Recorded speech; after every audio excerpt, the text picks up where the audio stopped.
cottage. What a peaceful day. I think I'll take a walk in the forest, said Sarah.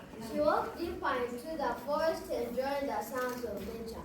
After a while, she realized she was lost. Oh no, I don't know the way back home, she said.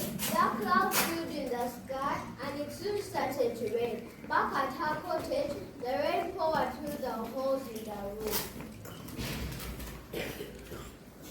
The storm looks very strong today, said the neighbors.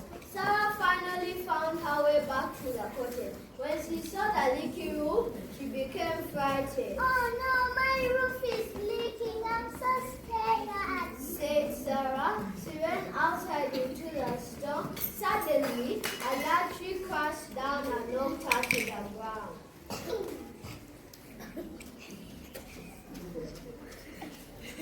Oh no, somebody help me, said Sarah. A dog named Max heard her cries.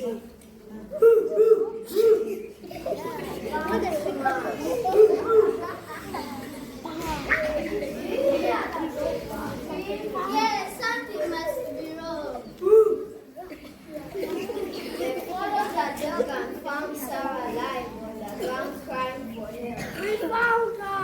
Let's take her to the hospital. They carefully picked Sarah up and took her to the hospital. After several days, she recovered and felt